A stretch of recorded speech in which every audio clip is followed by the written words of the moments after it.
أهلا بيك في التحليل الأسبوعي للذهب. التحليل ده تابع للتحليل الأسبوع الماضي، وفعلا السعر صعد من المناطق اللي حددناها، وده خلانا نقدر نستفيد منه في أكتر من صفقة. والنهاردة هراجع حركة السوق خطوة بخطوة بأسلوب ال SMC.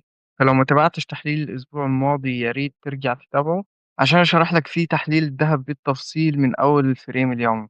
خلال التحليل ده هنشوف فين السيولة اتجمعت، وإيه أقرب سيناريو ممكن يتحرك منه الذهب الأسبوع ده.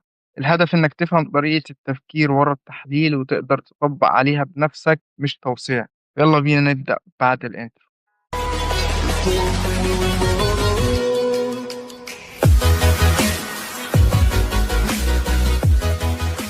خلينا أفكرك الأول بالسيناريو اللي كنا متوقعينه خلال الأسبوع اللي عدى. السعر كان في المناطق دي تقريبا، وقلنا في الغالب هيرجع للأوردر بلوك ده.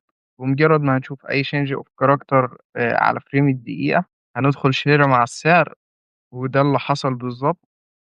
وكمان بعد الصعود ده كمان لي ماركت ستراكشر شيفت على الفريمات الأكبر، ورجع برضو اختبر الفليب زون في المناطق دي وعمل لي change of character، وبرضه قدرنا نستفيد من السعر، ناخد صفقة كمان.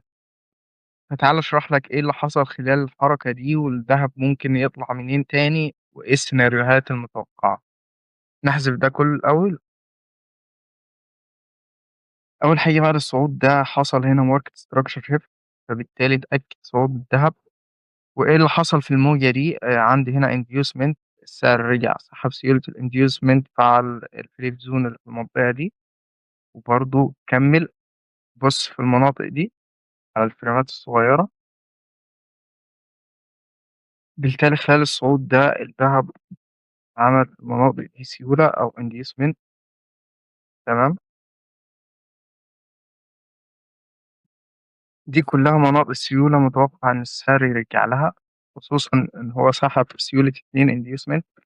يعني إحنا خلال الحركة اللي فاتت كنا متوقعين إن السعر يصعد من المناطق دي. فبالتالي لو السعر خلال الأسبوع الجاي بإذن الله قدر يخلق change of character في المناطق دي، نقدر نشتري الذهب نكمل معاه صعود. تمام. أول هدف هيكون البوس، تاني هدف هيكون البوس اللي على الفريم اليومي. تمام. لو السعر أغلق أسفل الانديوسمنت ده هيبقى بالتالي عندي دي كلها المناطق دي كلها انجينير ليكويديتي. هننزل على فريم أصغر عشان الدنيا تبقى أوضح شوية. المناطق دي كلها بقت انجينير ليكويديتي. السعر هينزل في المناطق دي، لو حصل منها change of character نقدر نصعد مع السعر وندخل صفقة باي من أقرب بلوك. الشراء بتاعك هيكون من أقرب بلوك على فريم الدقيقة أو ال5 دقايق. وقف الخسارة هيكون أسفل القاع اللي اتكون مباشرة. تمام. يبقى عندي 2 سيناريو دلوقتي. أول سيناريو إن هو يصعد من الأسعار الحالية لو ما أغلقتش أسفلها، وننتظر change of character. الحالة التانية إن هو هيسحب سيولة الانديوسمنت ده والانديوسمنت ده، ويفعل آه، من البلوك ده أو الفليب زون خاص بالموجة دي، ونقدر نشتري منه بعد تكوين أي ستراكشر صاعد على الفريمات الصغيرة، أو بعد تكوين ماركت ستراكشر شيفت. طيب لو الذهب قرر الهبوط هيحصل إيه؟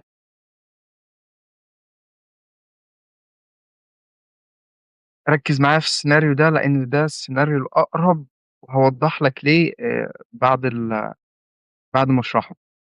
أول حاجة الذهب ممكن ما يحترمش المستويات دي كلها، وما يظهرش عندي أي change of character، وبالتالي ينزل لمنطقة الفليب زون أو حتى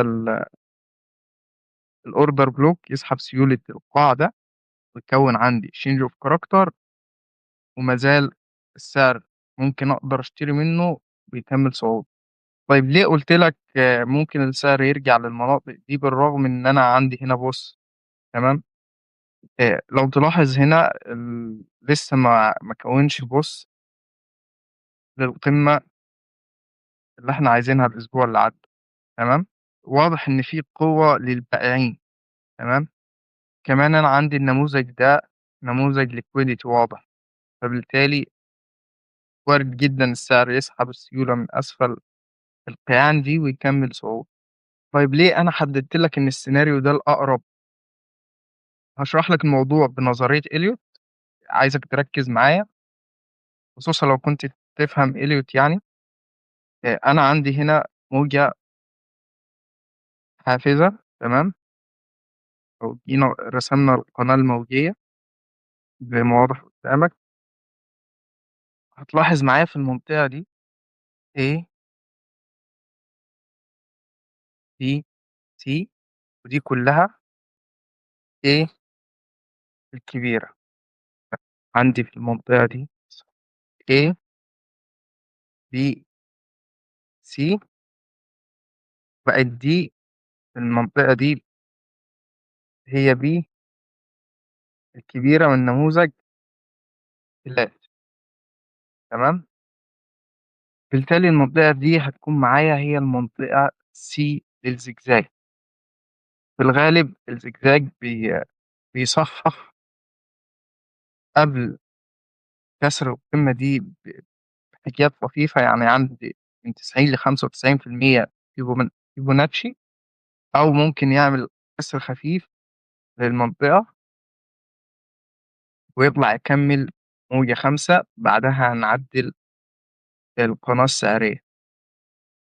باختصار شديد اللي أنا عايز أقوله لك، لو ما ظهرش أي change of character ولقيت السعر ما زال محافظ على استمراره فوق المناطق دي وما عملش إغلاق أسفل ال4140، وارد جدًا السعر يعمل لي من المناطق دي change of character وأقدر أشتري معاه، وأهدافي هتكون بعيدة بإذن الله، وممكن تكون كمان صفقة استثمارية بstop مش هيتجاوز ال100 نقطة بإذن الله لو التزمت باللي أنا باقول لك عليه.